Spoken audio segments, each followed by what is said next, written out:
잠언이 말하는 인간 행동의 심리. 잠언 14장은 단순한 도덕적 훈계가 아닙니다. 현대 심리학이 이제야 증명해내고 있는 인간 행동의 뿌리, 즉 마음의 인과관계를 놀라울 정도로 정확하게 포착하고 있죠. 오늘 이 시간에는 잠언 14장이 꿰뚫어본 인간 행동의 숨겨진 심리 메커니즘 4가지 유형을 보고자 합니다. 첫 번째는 자기 기만과 인지적 오류의 메커니즘입니다. 잠언 14장 12절은 이렇게 말씀합니다. 어떤 길은 사람이 보기에 바르나 필경은 사망의 길이니라. 인간은 참 나약해서 자기가 원하는 이익에 눈이 멀면 위험하다는 증거를 애써 무시합니다. 심리학에서 말하는 확증 편향이죠. 내면의 불안감을 감추기 위해 겉으로는 고집스럽게 강한 확신을 표현하지만 이는 사실 주관적인 착각일 뿐입니다. 타인의 조언을 듣지 못하고 파국에 이를 때까지 스스로 브레이크를 밟지 못하는 심리적 맹점, 그것이 바로 인간이 가진 첫 번째 나약함입니다. 두 번째는 감정의 양면성과 페르소나, 가면의 심리입니다. 10절과 13절에 이런 말씀이 있죠. 마음의 고통은 자기가 알고 웃을 때에도 마음에 슬픔이 있고 즐거움의 끝에도 근심이 있느니라. 인간의 가장 깊은 감정은 타인과 완벽히 공유될 수 없다는 현실적, 실존적 한계를 지닙니다. 세상 속에서 상처받지 않기 위해 혹은 사회적 관계를 위해서 우리는 겉으로는 웃지만 속으로는 울고 있는 사회적 가면, 즉 페르소나를 씁니다.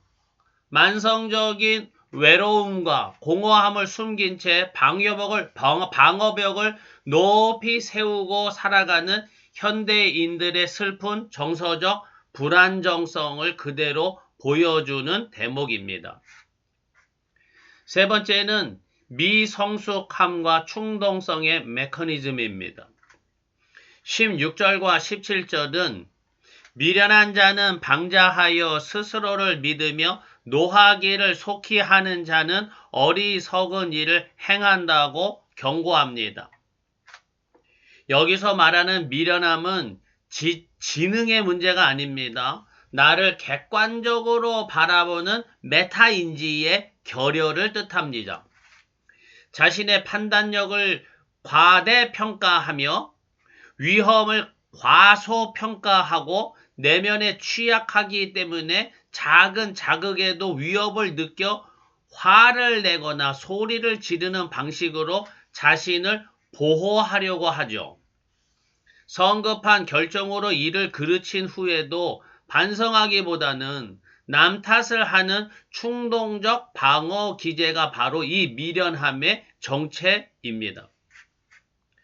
마지막 네 번째는 이 모든 것을 극복하는 정서적 회복 탄력성과 명철함의 메커니즘입니다. 29절과 30절은 이렇게 결론을 내립니다.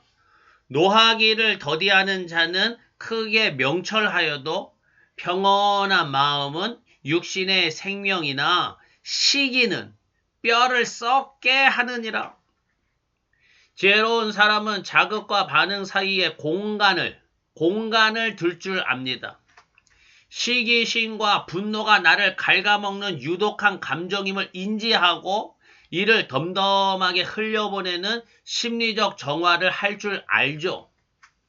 타인의 시선에 쉽게 흔들리지 않고 마음의 항상성을 유지하는 것. 이것이 바로 심리학이 말하는 정서적 회복 탄력성입니다.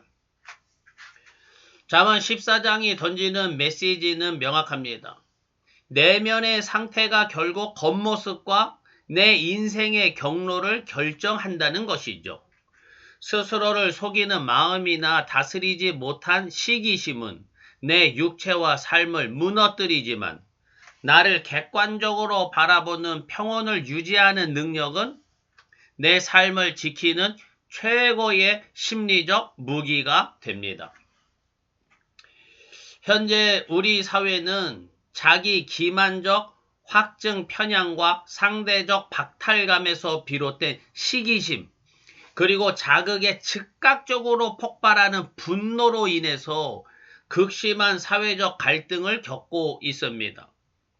이 거대한 갈등의 소용돌이 속에서 세상의 소금과 빛이 되어야 할 교회가 도리어 진영 논리에 갇혀서 갈등과 분열을 조장하고 있다는 뼈아픈 비판을 받기에 이르렀습니다.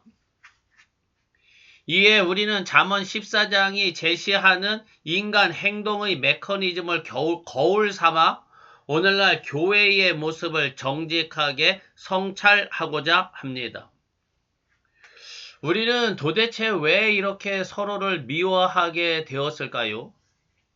그리고 교회는 왜 치유자가 되지 못했을까요? 오늘 우리는 수천 년 전 기록된 성경 잠언 14장을 심리학과 사회행동학의 거울로 삼아서 우리 사회의 갈등을 유발하는 인간 행동의 세 가지 비밀을 추적하고 교회가 가야 할 참된 길을 모색해 보고자 합니다.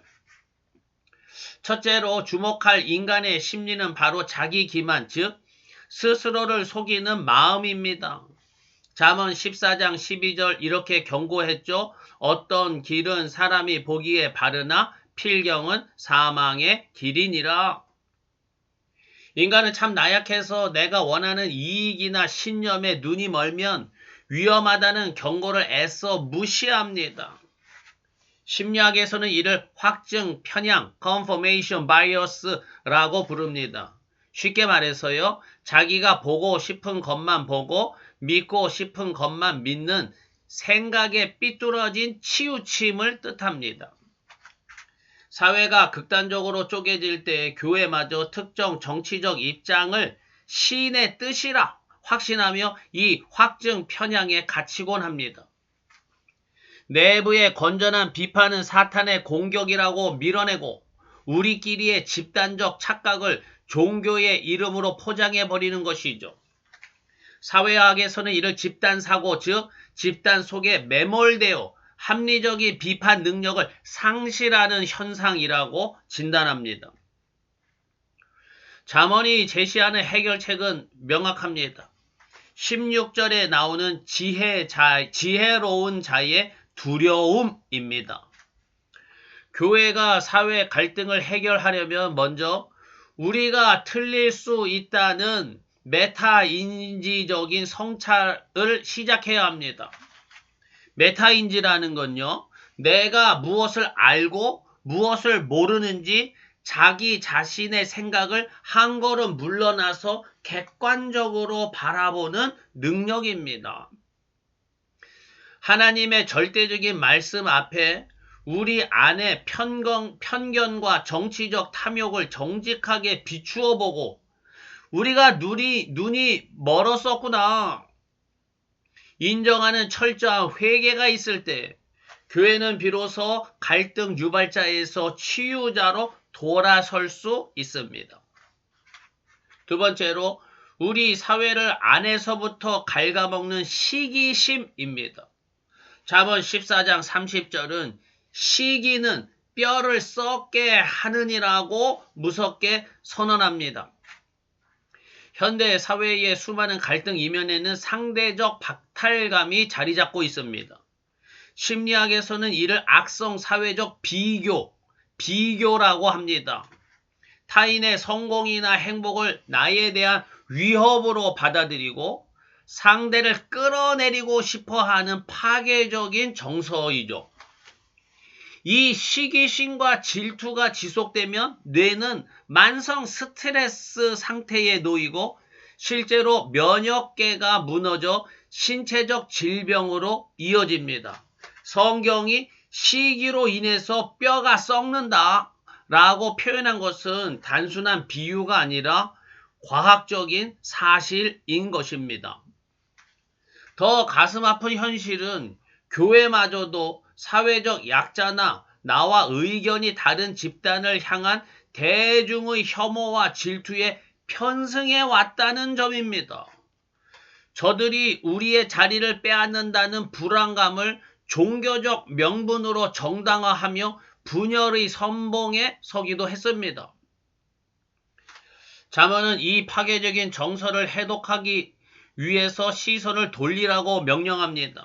21절과 31절, 가난한 사람을 불쌍히 여기는 자는 복이 있다고 말합니다. 시기심과 혐오를 치료하는 유일한 약은 공감과 자비입니다. 교회는 혐오로 가득 찬 세상 속에서 억울하고 소외된 이웃의 편에 서서 그들의 눈물을 닦아주어야 합니다. 나보다 잘난 이를 시기하거나 약자를 배척하는 대신 타인의 성취를 진심으로 축하하고 아픈 이들을 품어주는 이웃사랑의 메커니즘을 작동시킬 때 교회는 비로소 사회를 해독하는 치유의 거점이 될 것입니다. 마지막으로 세 번째, 잠언이 제시하는 최고의 무기는 바로 평온을 유지하는 능력입니다. 29절은 이렇게 말씀합니다. 노하기를 더디하는 자는 크게 명철하여도 마음이 조급한 자는 어리석음을 나타내느니라. 오늘날 현대인들은 미디어와 SNS가 쏟아내는 자극적인 정보 속에서 만성적인 분노 상태에 빠져 있습니다. 누군가 툭 건드리기만 해도 감정이 여과 없이 폭발합니다. 한 사람의 분노가 순식간에 집단의 분노로 번지는 현상을 사회학에서는 정서적 전염이라고 부릅니다. 이 조급하고 맹렬한 분노의 소용돌이 속에서 교회가 세상에 보여주어야 할 참된 가치는 바로 정서적 회복 탄력성입니다. 이는 아무리 거친 스트레스와 자극을 받아도 원래의 건강하고 평온한 심리 상태로 되돌아가는 마음의 복원력을 의미합니다. 잠언이 말하는 평온은 아무것도 하지 않은 나태함이 아닙니다. 자극이 몰려올 때 즉각적으로 분노를 터뜨리지 않고 자극과 반응 사이에 거룩한 공간을 둘 줄 아는 영적인 부동심, 즉 샬롬의 상태입니다. 내가 역사의 주인이 아니라 하나님이 세상을 다스리신다는 견고한 믿음이 있을 때만 가능한 평정심입니다. 교회는 이제 세상의 거친 비난과 자극적인 언어 앞에서도 쉽게 부하내동하지 않는 사회적 완충지대가 되어야 합니다. 정죄의 칼을 조급하게 휘두르기보다는 노하기를 더디하는 오래 참음으로 갈등의 당사자들을 한자리에 모으고 평화의 대화를 주도해야 합니다. 잠언 14장의 메시지는 명확합니다. 우리 마음의 상태가 결국 우리 인생의 경로와 사회의 미래를 결정한다는 것이죠. 스스로를 속이는 확증 편향과 다스리지 못한 시기심은 우리 공동체를 파멸로 이끌지만 자신을 객관적으로 돌아보는 메타인지와 평온을 유지하는 회복 탄력성은 우리 사회를 지키는 최고의 무기가 됩니다. 교회와 성도님들이 먼저 이 지혜를 회복하고 분노로 불타오르는 이 땅에 진정한 평화의 샘물을 흘려보내기를 간절히 소망합니다. 하나님의 자녀인 성도들이 갈등과 분노로 가득한 세상 속에서 예수님의 복음을 따라 어떻게 살아가야 할까요? 잠언 14장의 말씀을 거울 삼아 각자의 삶의 자리에서 실천할 두 가지를 보겠습니다. 첫 번째, 십자가 앞에서 내 고집과 의의를 내려놓는 것입니다. 잠언 14장 12절은 어떤 길은 사람이 보기에 바르나 필경은 사망의 길이라고 경고합니다. 사람들은 종종 내가 보고 싶은 것만 보고 믿고 싶은 것만 믿는 확증 평형에 빠져서 내 판단만이 절대적으로 옳다고 착각하곤 합니다. 그러나 예수님의 십자가는 하나님 앞에서 내 스스로의 힘으로는 단 한순간도 완전할 수 없는 존재임을 깨닫게 합니다. 이번 한 주간 누구와 의견이 부딪히거나 내 생각과 다른 상황을 마주할 때 즉각적으로 반박하거나 방어하려는 고집을 멈추십시오. 한 걸음 물러서서 내 생각을 객관적으로 바라보는 겸손을 구하십시오. 하나님, 나의 지혜도 불완전합니다. 내 의의를 내려놓고 먼저 듣게 하소서. 이 고백이 갈등을 멈추는 복음의 시작이 될 줄 믿습니다. 둘째, 자극과 반응 사이에 십자가의 공간을 두는 평온을 유지하는 겁니다. 잠언은 노하기를 더디하는 자는 크게 명철하다고 말씀합니다.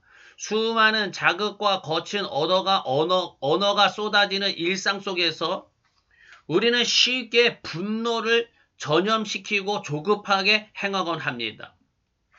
하지만 예수님은 십자가 위에서 온갖 모욕과 저주를 받으실 때도 똑같은 분노로 갚지 않으셨습니다. 거친 자극 속에서도 묵묵히 참아내심으로 진정한 평화, 샬롬을 이루셨습니다. 이번 한 주간 화가 치밀어 오르거나 나를 자극하는 순간을 마주할 때 즉각 반응하지 않고 숨을 크게 들이쉬며 제 마음에 십자가를 세우겠습니다 라고 기도하며 날카로운 말 한마디를 삼키고 노하기를 더디할 때 주님이 주시는 마음의 복원력이 작동할 것입니다. 잠언 14장이 말하는 인간 행동의 심리를 이해하고 바른 길로 행하기를 바랍니다. 세상의 조급한 분노에 휩쓸리지 않기 원합니다.